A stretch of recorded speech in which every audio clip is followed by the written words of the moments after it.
মিসির আলি আমার দিকে খানিকটা ঝুঁকে এসে বললেন, অবসেশন শব্দটার বাংলা কি বলুন তো। আমি খানিকটা ধাঁধায় পড়ে গেলাম। চট করে মাথায় কিছু আসছে না। তাই তো, অবসেশনের ঠিক বাংলাটা কি? মিসির আলি মিটিমিটি হাসছেন। সচরাচর তাকে হাসতে দেখা যায় না। তার হাসি দেখে ভালো লাগছে। বেচারা দীর্ঘদিন রোগ ভোগ করে কাহিল হয়ে আছেন। 15 দিন পর গতকাল প্রথম শিং মাছের ঝোল দিয়ে ভাত খেয়েছেন। আমি গিয়েছি রুগী দেখতে। মিসির আলি আবার বললেন, অবসেশনের বাংলা বলতে পারছেন না তাই না? আমি বললাম, মাথায় আসছে, মুখে আসছে না। মিসির আলি বললেন, ইংরেজি অনেক শব্দ আছে যার ঠিক বাংলা নেই, আবার অনেক বাংলা শব্দও আছে যার ইংরেজি হয় না। যেমন অভিমান, অভিমানের ইংরেজি বলতে পারবেন না। আমি বললাম, ভাষাতত্ত্ব থাকুক, আপনার শরীর কেমন বলুন। মিসির আলি বললেন, শরীর সেরে গেছে, এজন্যই মনটা সামান্য খারাপ। শরীর সারায় মন খারাপ কেন? মিসির আলি বললেন, শরীর যখন খুব খারাপ থাকে তখন মনের অবস্থার কিছু পরিবর্তন হয়, ঘোর লাগা ভাব তৈরি হয়। এই অবস্থাটা আমার পছন্দের। ঘোর লাগা অবস্থায় কোনো কিছু ভাবতে ভালো লাগে। আমি বললাম, চেষ্টা করুন আবার যেন অসুখে পড়তে পারেন। শীতের সময় আছে, ধানমন্ডি লেকের নোংরা পানিতে ডুব দিয়ে এলে কেমন হয়? খারাপ হয় না, চলুন যাই। মিসির আলি খাট থেকে নেমে গেলেন। আমি আঁতকে উঠলাম। উনি কি সত্যিই লেকে গোসল করার কথা ভাবছেন? মিসির আলি জাতীয় মানুষরা উদ্ভট কর্মকাণ্ড পছন্দ করে। আমি বললাম, যাচ্ছেন কোথায়? মিসির আলি বললেন, আপনাকে একজন মানুষের ছবি দেখাবো। আমি স্বস্তির নিঃশ্বাস ফেললাম। মিসির আলি বললেন, আপনি কি ভেবেছিলেন লেকে গোসল করার জন্য টাওয়েল আনতে চাচ্ছি? আপনাকে দ্রুত খাট থেকে নামতে দেখে সেরকমই ভেবেছি।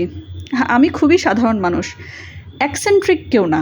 আমি একজন অ্যাকসেন্ট্রিক মানুষের ছবি আপনাকে দেখাবো। ভালো কথা, অ্যাকসেন্ট্রিক শব্দটার বাংলা বলুন তো। আমার হাতে একজন বুড়ো মানুষের সাদা কালো ছবি। মাথা ভর্তি আইনস্টাইনের মতো চুল, সব চুল সাদা, বড় বড় চোখ। তিনি ভুরু কুঁচকে তাকিয়ে আছেন। মিসির আলি বললেন, ছবি দেখে লোকটাকে কেমন মনে হচ্ছে?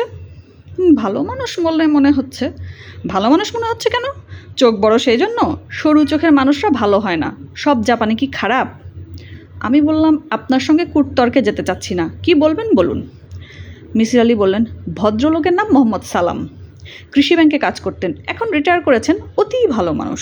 2 ছেলে, 1 মেয়ে এবং স্ত্রী নিয়ে সুখী সংসার। তার বড় ছেলেটি ভালো রবীন্দ্রসঙ্গীত গায়। ভদ্রলোকের ছবি নিয়ে ঘুরছেন কেন? একটু আগে অবসেশন শব্দটা নিয়ে কথা বললাম না? ওই ভদ্রলোকের একটা ভয়াবহ অবসেশন আছে। যখন আমি অসুখে পড়েছিলাম তখন ভদ্রলোকের অবসেশনটা নিয়েই ভেবেছি। তার অবসেশনের গল্পটা শুনবেন? শোনার মতো হলে শুনতে পারি। শোনার মতো তো বটেই, তবে ছোট্ট সমস্যা আছে। কী সমস্যা? ভদ্রলোকের গল্প শুনলে তার অবসেশন আপনার ভেতরে ঢুকে যেতে পারে, তার ফল শুভ হবে না। গল্পটা বলুন। মিসির আলি বললেন, চা বানিয়ে আনি, চা খেতে খেতে বলি। আপনি খাটে পা উঠিয়ে আরাম করে বসুন। আমি আরাম করেই বসেছি। চা খাচ্ছি, রাত 9টার মতো বাজে। বাইরে বৃষ্টি হচ্ছে। মিসির আলি খাটে হেলান দিয়ে গল্প বলছেন। মোহাম্মদ সালাম সাহেব এরকম এক বর্ষার রাতে বাড়ির সবাইকে নিয়ে টিভিতে কি একটা নাটক দেখছিলেন। হাসির কোনো নাটক। সবাই হাসছে, তিনিও হাসছেন। নাটকের মাঝখানে হঠাৎ তিনি উঠে বারান্দায় চলে গেলেন। বেশ কিছুক্ষণ হলো ফিরছেন না। তার স্ত্রী, ওনার নাম মহল, স্বামীর সন্ধানে বারান্দায় এসে দেখেন ভদ্রলোক বেতের চেয়ারে পাথরের মূর্তির মতো বসে আছেন। মহল বলল, কি হয়েছে, নাটক দেখবে না? সালাম সাহেব কোনো জবাব দিলেন না। তার চোখ চকচক করছে। মহল বিস্মিত হয়ে বলেন, কাঁদছ নাকি? সালাম সাহেব চাপা গলায় বললেন, মহল, আমি আমার জীবনে ভয়ঙ্কর একটা অপরাধ করেছি। অপরাধের প্রায়শ্চিত্ত করা দরকার। আমি কাল থেকে প্রায়শ্চিত্ত শুরু করব। মহল বললেন, কী অপরাধ করেছ? সালাম জবাব দিলেন না, মাথা নিচু করে রাখলেন। মহল বললেন, অফিসে টাকা পয়সা মেরে দিয়েছ? সালাম বললেন, ছি, তুমি আমাকে চেনো না? মহল বললেন, তাহলে কি, অফিসে কোনো মেয়ের সঙ্গে সম্পর্ক হয়েছে? তাকে নিয়ে হোটেল ফোটেলে গেছো, রুম ভাড়া করেছো? সালাম বললেন, ছি ছি। মহল স্বস্তির নিঃশ্বাস ফেলে বললেন, তাহলে উঠে আসো। সালাম বললেন, না। মহল বললেন, নাটক না দেখলে ভাত খেতে আসো, ঝিম ধরে বসে থাকবে না। সালাম সাহেব উঠে গেলেন। স্বাভাবিকভাবে ভাত খেলেন, জর্দা দিয়ে পান খেলেন, দিনের শেষ সিগারেট খেয়ে ঘুমোতে গেলেন। মাঝরাতে মহলের ঘুম ভেঙে গেল। তিনি অবাক হয়ে দেখলেন সালাম শোবার ঘরে খাটের চেয়ারে জবুথবু হয়ে বসে আছেন। মহল বলেন, এই কি হয়েছে? সালাম বললেন, কিছু না। চেয়ারে বসে আছো কেন? ঘুম আসছে না। ঘুম আসছে না কেন? পাপটা মাথায় ঘুরছে। ভয়ঙ্কর একটা পাপ করেছি মহল। মহল বলল, খুন করেছো কাউকে? সালাম বিস্মিত হয়ে বললেন, আমি খুন করব মানে? কাকে খুন করব? মহল বললেন, পাপটা তাহলে কি বলো আমাকে?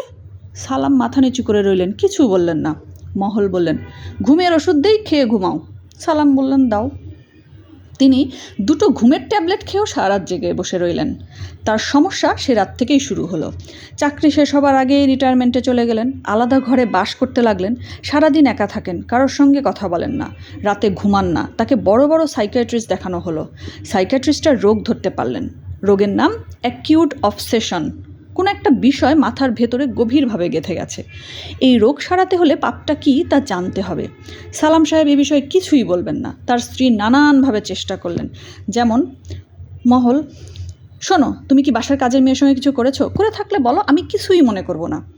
সালাম, ছি মহল, ছি, আমি কি এতই ছোট? মহল, অফিসের গাড়ি নিয়ে আসার সময় কি গাড়ির ড্রাইভার কাউকে চাপা দিয়ে মেরে ফেলেছে? সালাম, না। মহল, আচ্ছা শোনো, তুমি কি সমকামী? এটা নিয়ে কোনো সমস্যা? সালাম, মহল, তুমি কি আমাকে নিয়ে এত নোংরা চিন্তাভাবনা কীভাবে করছো?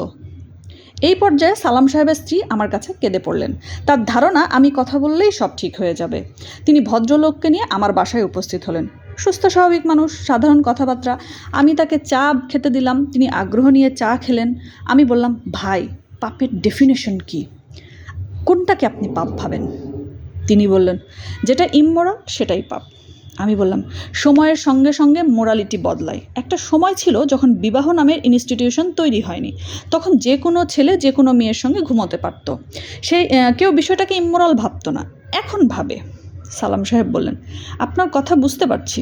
আমি বললাম, আপনি কোনো ইমমোরাল কাজ করেছেন? তিনি বললেন, জি না, তবে তার চেয়েও অনেক বড় পাপ করেছি। সেটা কি আপনি বলবেন না? জি না। আপনার কারণে আপনার স্ত্রী কষ্ট পাচ্ছেন, আপনার বাচ্চারা কষ্ট পাচ্ছে, এটা কি আপনার পাপ বলে মনে হয়? সালাম সাহেব বললেন, জি পাপ, তবে আমি যে পাপ করেছি তার চেয়ে অনেক ছোট পাপ। এখন পাপের প্রায়শ্চিত্ত করছেন? জি।